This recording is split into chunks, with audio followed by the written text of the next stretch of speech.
Vice President Kamala Harris won Connecticut, but what about the battleground states and the rest of the country? We have team coverage of election 2024 tonight, and that includes another victory for Senator Chris Murphy. We'll look at this and other key races across our state, all ahead.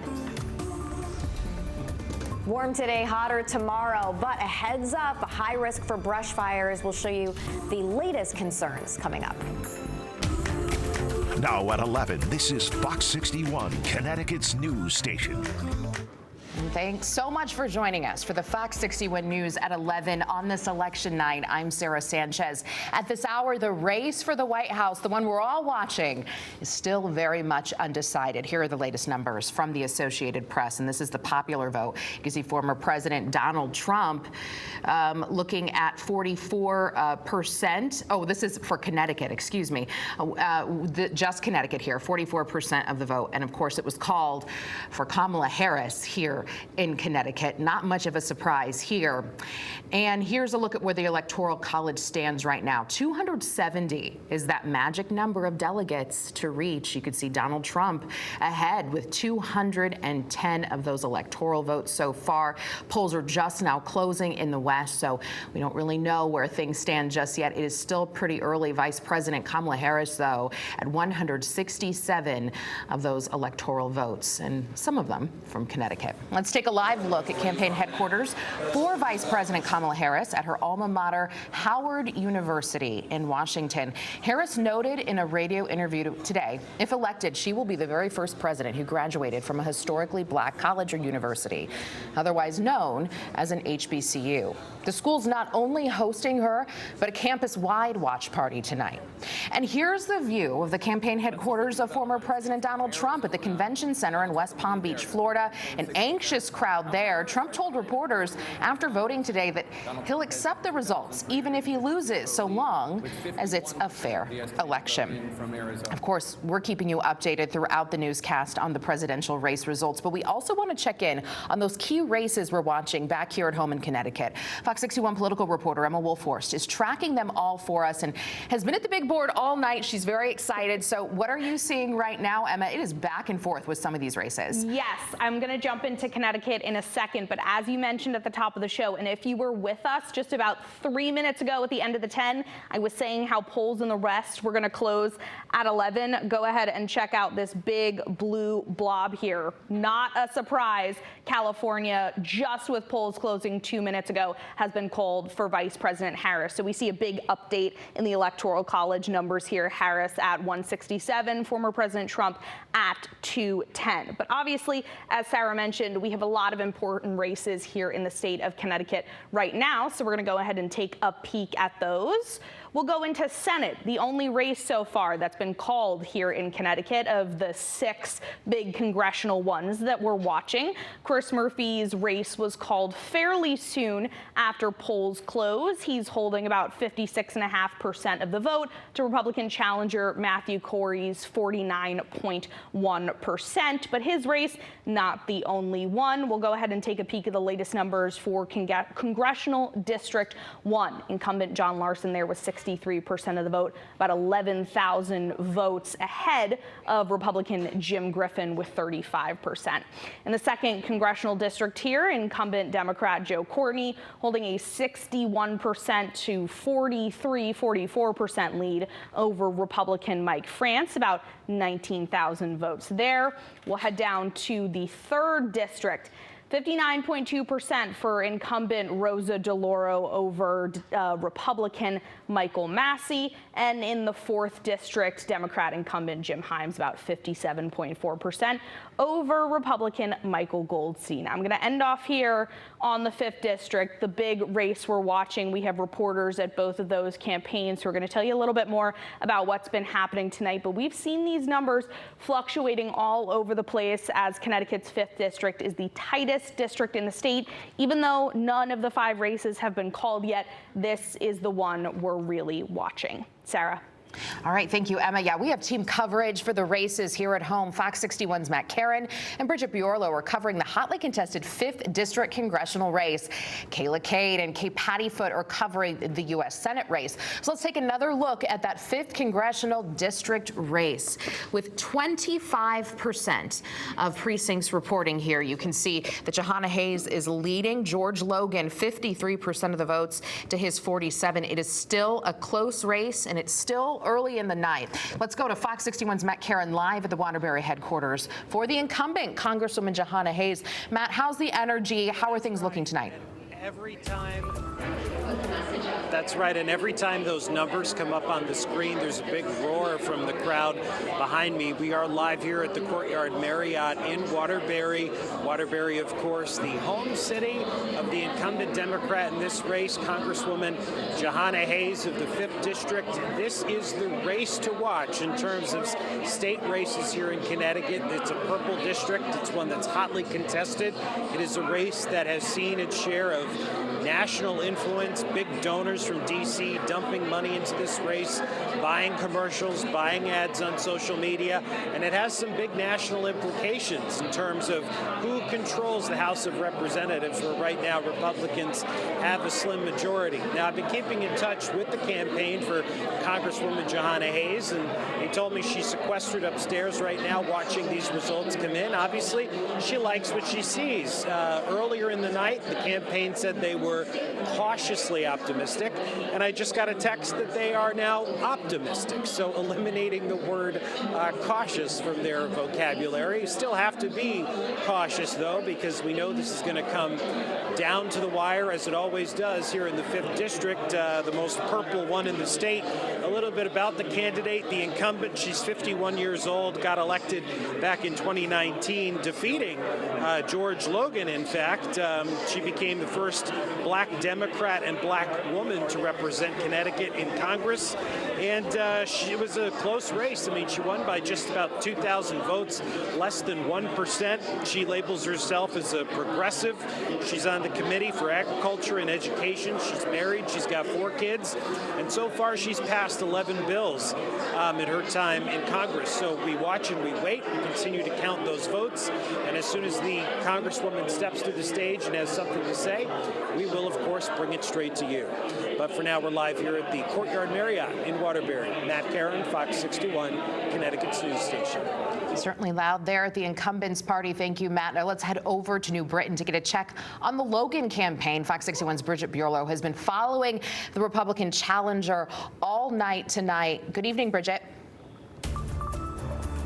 Good evening, Sarah. You know, in 2022, the exciting race to watch was Congressional District 5 seat, where I am right here in New Britain. And 2 years later, we are right back to where we started. It is, again, the exciting race of the night locally. And we, similarly to 2 years ago, we didn't have an outcome on election night, and it looks like it's going to be the same thing this time around. That's why George Logan tells me he's not having a watch party this evening, because he learned from history, and he knows that the outcomes probably not going to come down till tomorrow or even Thursday, as it did a couple years ago. But he still feels hopeful that this could be the year that he unseats incumbent Jahana Hayes. He came close to doing that 2 years ago. He came around 2,000 votes short.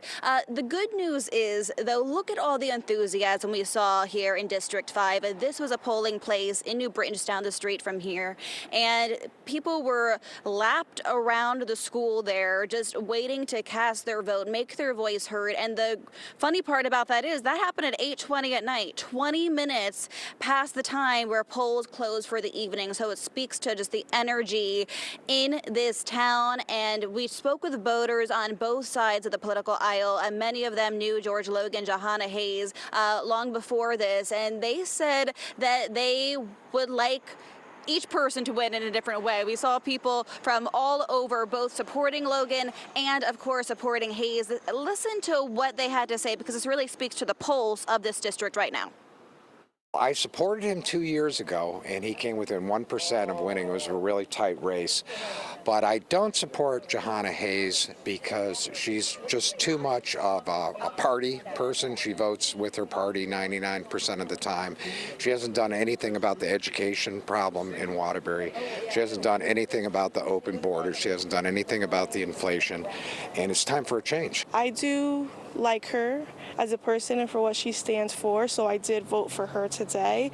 And you never know what's the right decision until later on, so hopefully it was the right choice.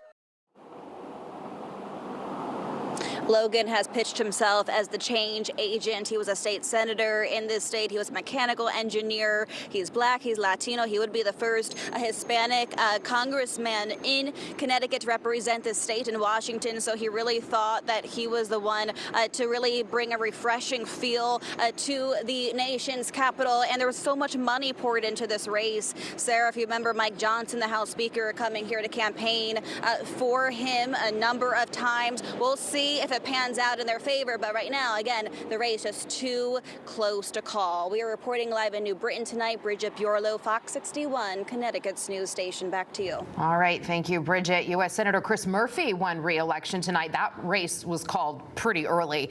He'll serve a third term as the junior senator from Connecticut. Before we take you to his election headquarters in Hartford, though, take a look at the numbers. The Associated Press declared Murphy the winner shortly after the polls closed in Connecticut at 8 o'clock tonight. The final vote numbers are still being tallied at this hour, but you can see quite a sizable lead here with 29% of precincts reporting.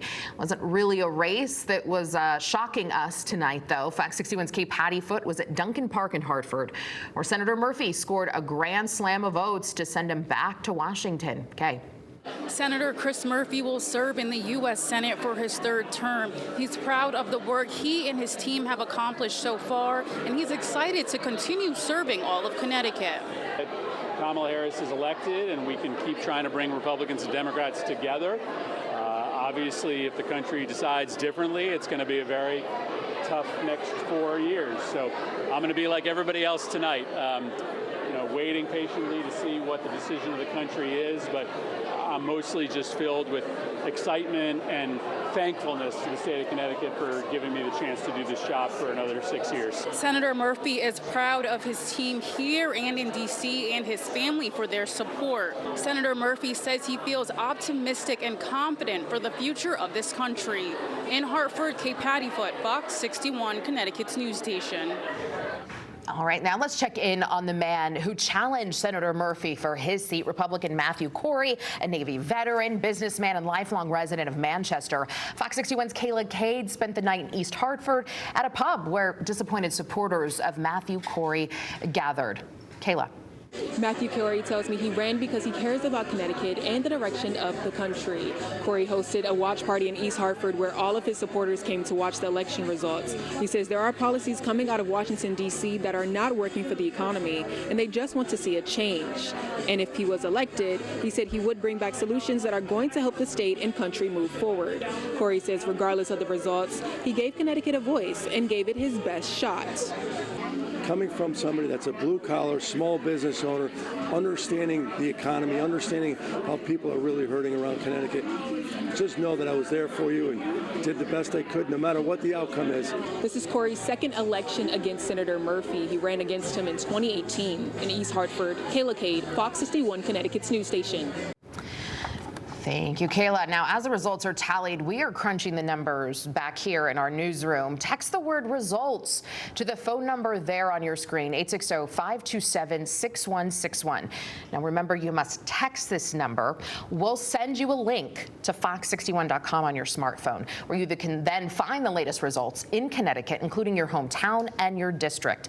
Again, text the word results to 860-527-6161.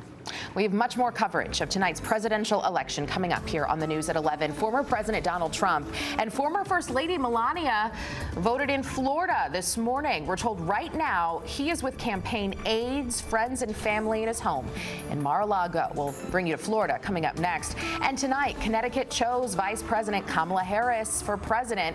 Earlier today, she thanked supporters at a phone bank in Washington, D.C. Next, we'll check in with our reporter at her campaign headquarters in the nation's capital. Rachel. A beautiful election day, and it is even warmer Wednesday. We are breaking records, but we have a risk associated with that. We'll break it down for you coming up.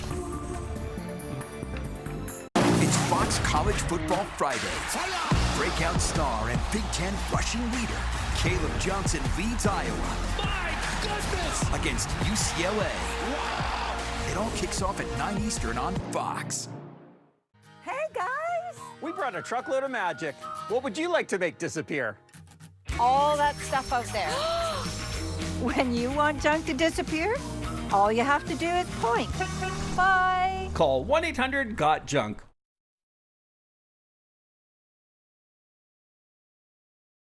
San Diego. Then it's Niners Bucks. Touchdown! It all kicks off at 11 a.m. Eastern on Fox. Check for the game in your area. Brr, draft season is definitely here. But not for the Joneses. With Window Nation, it's never too late in the season to replace your drafty old windows. They didn't even have to leave their home. Or empty their wallet. Amazing. See how much you could save with a free estimate today.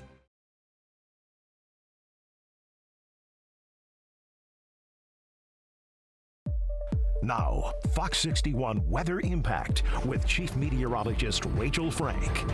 While it was warm outside today, I think we'll be breaking records tomorrow. The high temperature forecast for the Hartford area near 80 degrees. The record stands at 76. That was set back 2 years ago. And that same year, Bridgeport had a record high temperature of 72. We're also thinking that we break that record as well. But the combination of warm temperatures, low relative humidity, and a new addition of a gusty wind tomorrow, that will add insult to injury when it comes to the brush fire risk. So a red flag warning has been hoisted by the National Weather Service. It's in effect from 8 a.m. to 6 p.m. And it's the National Weather Service's way of saying, hey, be extra vigilant, because any outdoor fires that end up starting or that are already started, like the one on Lamentation Mountain, can spread really quickly. So no outdoor burning. Don't use any equipment that can cause sparks that can eventually lead to new brush fires, and properly dispose of smoking materials, which we should be doing anyway. Looking at rain prospects through Sunday morning, zip. We've got nothing on the way. The next chance for some showers wouldn't be until later Sunday night into Tuesday morning, but I think we get less than a half an inch with that, and that's not going to do the trick, although we'll take what we can get. Temperatures right now near 60, and that's where the temperatures kind of stay as we head through the overnight and into tomorrow. The low temperature tonight is above the average high temperature for this time of year, which gives you some context. And look at these highs tomorrow, between 75 to right around 80 degrees. It will be breezy as we head through the afternoon, and we could see wind gusts up to about 25 or 30 miles an hour. Winds will be out of the southwest until tomorrow night. That'll switch the wind direction as a cold front comes through. Unfortunately, any showers associated with that front completely get eviscerated and they dry up before they move through. Just our luck. We're in the 70s, so still warm, just not as hot on Thursday, and then we'll get even cooler temperatures for Friday into the weekend. But it's baby steps to returning to average, so I think it's still warm Thursday. Highs will be in the upper 60s to lower 70s. By the weekend, we're finally closer to average. Cooler on Saturday with highs in the 50s, and then Sunday, I think we're dry during the day, with the best chance for seeing some showers as we head towards and after sunset on Sunday night. I wanted to keep you posted on a new storm that has developed. This is Hurricane Rafael. Yesterday, this was named a tropical storm, so it's been upgraded today. The storm over the Cayman Islands right now as a hurricane, moving over western Cuba as a Category 2 storm. It looks like the storm will go into the Gulf of Mexico, but weaken before making impact with land because we are so late in the season. At least that will help kind of reduce the threat from this storm as it goes from a Category 2 storm down to a tropical tropical storm before making landfall on the Gulf Coast. Taking a look at the 7-day forecast, there's that one chance for showers Sunday night into Monday morning. The warmest 2 days, the next 2, guys. Thank you, Rachel. Supporters of former President Donald Trump have been watching results come in and waiting for the GOP nominee to speak. We have a live look now at the West Palm Beach Convention Center. This is in Florida. It's not clear when or if Mr. Trump will speak tonight. Until then, let's check in with our reporter there, Rebecca Castor. Votes are being counted across the country, and sooner or later we'll know if Donald Trump is the second U.S. president to serve non-consecutive terms.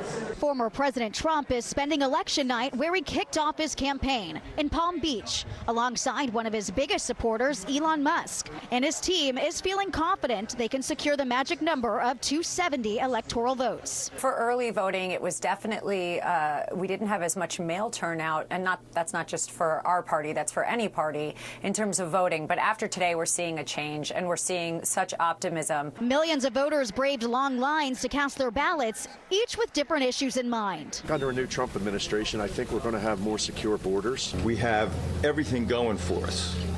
But we're going to lose a lot of that if Trump wins. But with the race neck and neck, it could be days before we know the final results. During a visit to thank his campaign staff, the former president expressed his frustration with the vote counting process.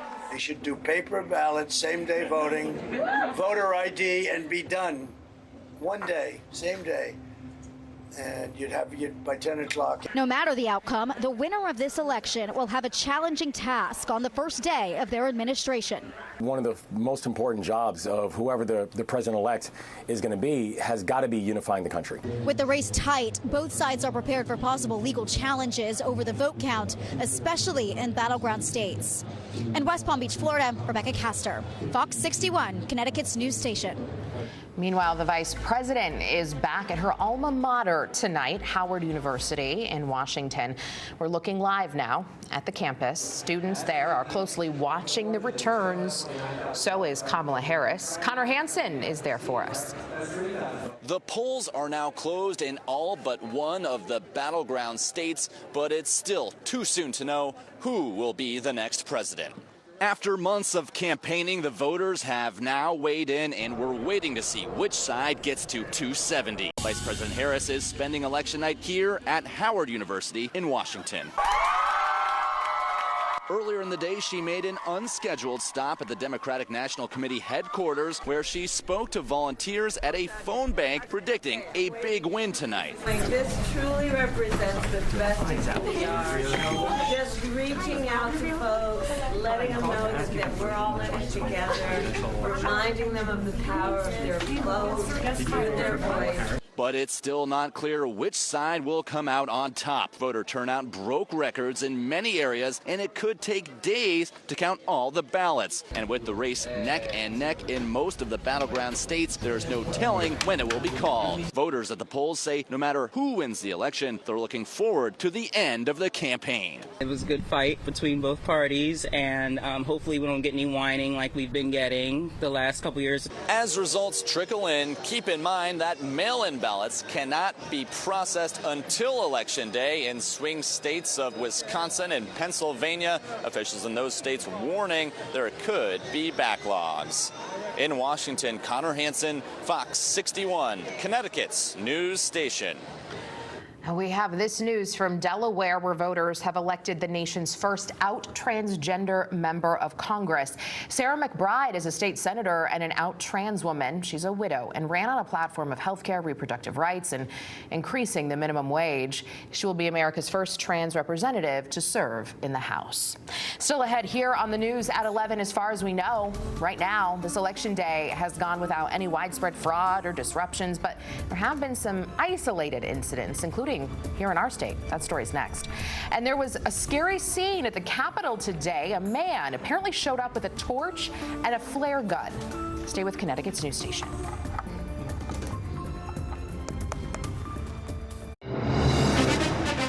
Fox, home of Super Bowl 59. Experience the jumbo difference at Purple Elephant Car Wash. We're all ears when it comes to saving you money. Our freebie zone, one of a kind with free vacuums, detail supplies, towel dries, and more. Get your jumbo pass today at GoPurpleElephant.com. 5 locations. Rescue 126 coming in hot. Are you ready? Welcome to the party, Captain. We're gonna need every rescue unit they can spare. Mars! Big waves, big currents, big everything. I'm going in. It's all in a day's work. Hang on! Good save, Captain. An all-new 911 Lone Star, followed by an all-new Rescue High Surf, Mondays at 8 on Fox. We are almost 100 and still striving to bring you the best possible appliance shopping experience from selection to delivery and beyond. We have the experience, the staff, the technology to make your appliance experience seamless. Come see why we're Connecticut's #1 appliance store since 1928. The best prices, the best appliance experience, the Lavery difference. The reason we are your #1 appliance store. SK Lavery, we're your #1 appliance store.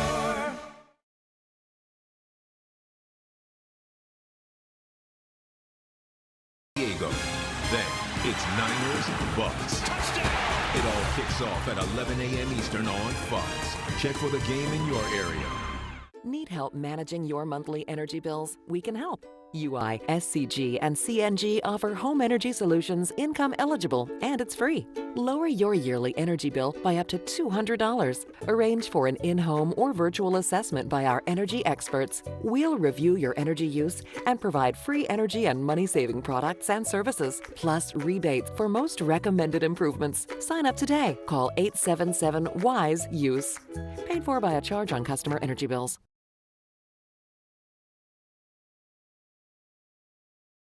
Gordon Ramsay, I thought I heard someone shouting obscenities. Hell's Kitchen ignites with head chefs only. Head chefs only, Eagles only. And something was baked here, but has since gone missing. Crime Scene Kitchen is serving up all new delicious mysteries. If this is what was baked in Crime Scene Kitchen, you ain't going home today. Gordon and Joel make Thursdays tasty, starting at 8/7 Central on Fox. Well, welcome back. A man in East Lyme showed up to vote today, wound up in handcuffs. He's charged with breach of peace. According to the town's Republican registrar, a registered voter refused to show his ID at his polling place and would not sign an affidavit, which would allow him to vote without an ID. The registrar says he went to town hall to complain, and then he got into an argument with town officials, going so far as to claim a group of local Girl Scouts were breaking the law by selling cookies at the polling site. We've reached out to police to get more information on the arrest. And quite a scary scene in Washington, D.C. Capitol Police say a man was caught trying to enter the Capitol Visitor Center this afternoon, smelling of fuel and carrying a torch and a flare gun. Security stopped him as soon as officers noticed the smell. Tours were halted for the rest of the day while police investigated. The FBI told us tonight they were alerted to bomb threats targeting polling places in several states, which agents say appeared to come from Russia. Now, one of those threats were determined to be credible, and so far there are no reports of widespread fraud. But there was one polling place in Michigan where excess humidity caused trouble in the processing of the ballots. And it's not for the first time at that place either. Coming up here on the news at 11, on ballots here in Connecticut, there was an important question asking voters if they favored expanding absentee voting. We'll have the latest results on that coming up next. Hey, guys! We brought a truckload of magic. What would you like to make disappear? All that stuff out there. When you want junk to disappear, all you have to do is point. Bye. Call 1-800-GOT-JUNK.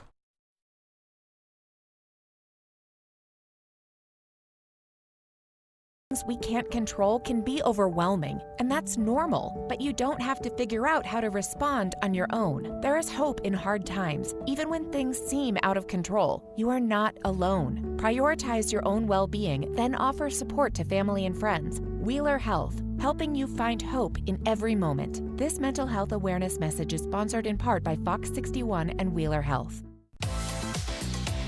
Nothing feels as good as driving a new Hyundai. And now you can get a great deal on your favorite model at the Hyundai Getaway Sales Event. Plus, every Hyundai is backed by America's Best Warranty. Hurry to the Hyundai Getaway Sales Event before this offer ends.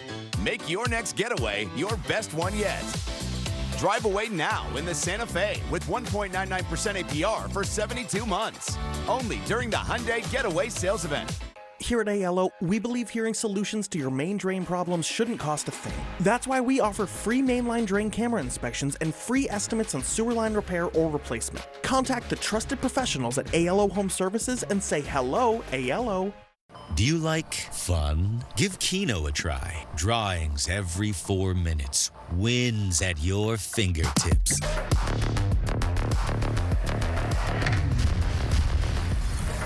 When these exhibitions of unpredictable happiness come to an end, hello. I will play what they're playing. Another drawing is just moments away. Play Keno from the Connecticut Lottery today. Keno, yeah.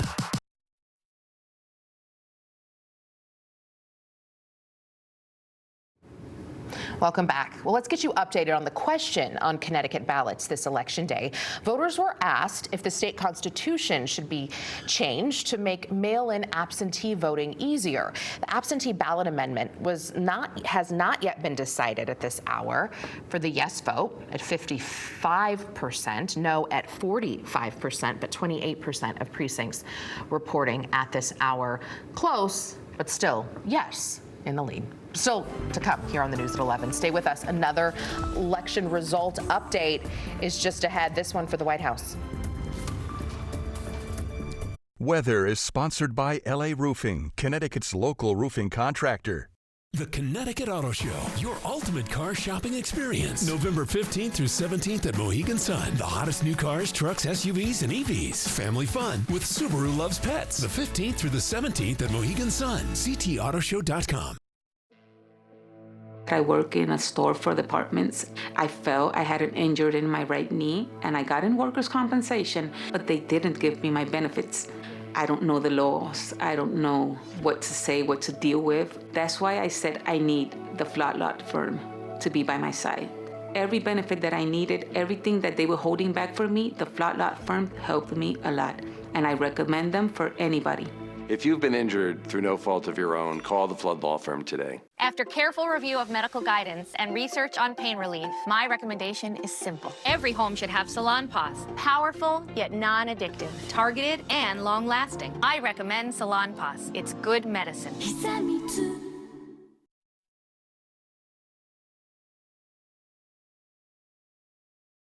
On Fox kicks off with a special Veterans Day pregame show. Then, Niners, Bucks. Sunday on Fox. Check for the game in your area.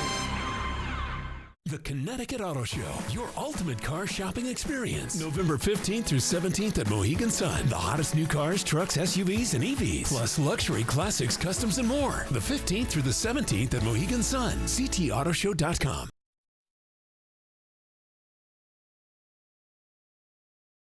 Watching all night, of course. This hour, the race for the White House remains undecided. Here are the latest numbers from the Associated Press. This is the popular vote, though, with 55% for Kamala Harris, 44% for Donald Trump. But it's really all about the Electoral College and that magic 270 right now. Trump is in the lead with 230, Harris 187. 270 is the number to win it. And checking the latest results from the 5th District here in Connecticut, you can see Johanna Hayes, 53%, to George Logan's 47%, 58% of the precinct reporting more and more votes coming in right now. And Johanna Hayes marking a bigger lead as we head into midnight, as we head into the next day. And the incumbent Democrat junior senator from Connecticut, Chris Murphy, won re-election by a healthy margin early on in the night. The numbers at this hour, Murphy 56% and Matthew Corey at 42% of the precincts reporting. And this race has already been called. It looks like the incumbent Chris Murphy is heading back to the Senate. And remember to text the word results to the phone number on your screen to get a link to the Fox 61 voter guide, where you can find the latest results in Connecticut. So text the word results to 860-527-6161. We're going to keep those watch on the election results rolling in at Fox 61 Plus and online. Thanks for joining us. We'll see you back here tomorrow night.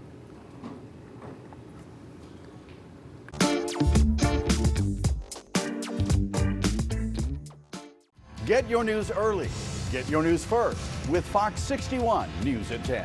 Fox 61, Connecticut's news station, on air, online, and on demand. Just the energy bar.